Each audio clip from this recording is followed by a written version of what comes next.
বিজয়ের এই ক্ষণে জিয়া তোমায় মনে পড়ে। জিয়ার যে ধানের শীষ ছিল মার্কা, সেই মার্কার বিজয় হয়েছে। বিজয় হয়েছে গণতন্ত্রের, বিজয় হয়েছে ঢাকাবাসী, বিজয় হয়েছে আইনের প্রতি শ্রদ্ধা রেখে আজকে যে তৃতীয়বারের মতো যে রায় হয়েছে সেটা স্পষ্ট প্রমাণিত হয় যে এখানে ধানের শীষের ইশরাক হোসেনের বিজয় হয়েছে। সুতরাং আমরা আশা করব যে যেটা অনতিবিলম্বে নগরবাসীর শান্তি এবং স্বস্তির জন্য যে তাকে শপথ বাক্য পাঠ করিয়ে নগরের সেবা করার সুযোগ দিবে। আজকে আমরা নানা সমস্যার জড়িত নগরবাসী, আপনারা জানেন সামনে আসন্ন ঈদ, এই ঈদের মধ্যে আজকে নগরের একটা বিরাট দায়িত্ব রয়েছে, বিশেষ করে কুরবানির পশুর চামড়া, মল মূত্র এগুলো নানা ধরনের পরিষ্কার পরিচ্ছন্নতা।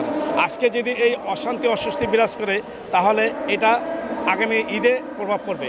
আমরা মনে করি যে এই যে দীর্ঘদিন 3 মাস আগে হাইকোর্ট থেকে রায় পেয়েছে, এ কাল বিলম্ব করার মূলে রয়েছে আসিফ মাহমুদ। এই আসিফ মাহমুদ এলজিআরডি মন্ত্রী থাকা অবস্থায় নগর ভবনে উনি পরিচালনা করেন এবং তার কালো থাবায় আজকে নগর ভবন আজকে প্রশ্নবিদ্ধ হয়ে দেখা দিয়েছে। সুতরাং এটা আমরা আশা করব যে অনতিবিলম্বে নগরবাসী শান্তি স্বস্তির জন্য নগরের যে পিতা অর্থাৎ ইঞ্জিনিয়ার ইশরাক হোসেন সাহেবকে সেবা করার সুযোগ দেবে। আপনারা জানেন যে ইতিমধ্যে নগরের কিন্তু একটা ইতিহাস রচনা করেছে। কি করেছে সেটা হলো যে আজকে এই পাকিস্তান আমলের থেকে বাংলাদেশে আমল পর্যন্ত নগর ভবনে এই স্থবিরতা কাজকর্ম ছিল না। আজকে স্থবিরতা থাকার পরে সকল কার্যক্রম বন্ধ রয়েছে এবং নগরবাসীর প্রতি অতিষ্ঠ দেখা দিয়েছে।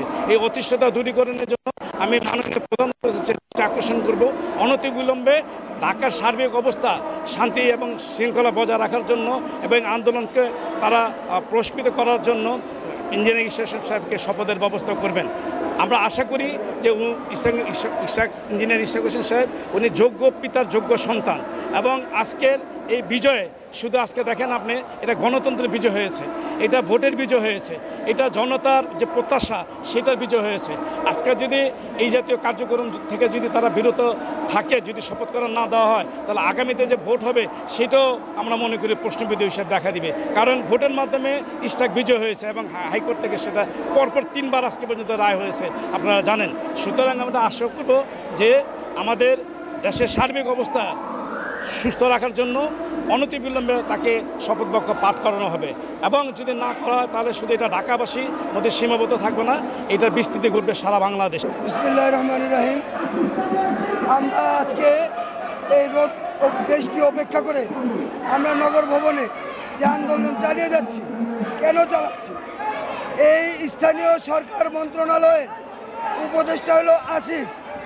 এই আসিফ ভূঁইয়া আমাদের জনতার মেয়র ইশরাক হোসেনের সুপ্রিম কোর্ট হাইকোর্টের রায় উপেক্ষা করে, গেজেট উপেক্ষা করে তারপরে ওনাকে শপথ বাক্য পাঠ করতে বিলম্ব করতেছে।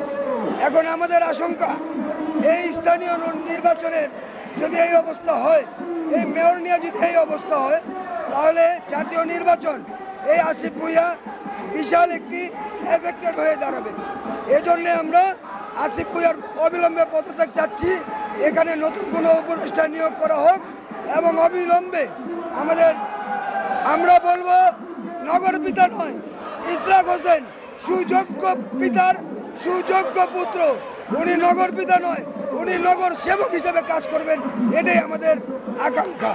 এবং অনতিবিলম্বে আমরা ইশরাক হোসেনের শপথ বাক্য পাঠ করাতে চাই। ধন্যবাদ।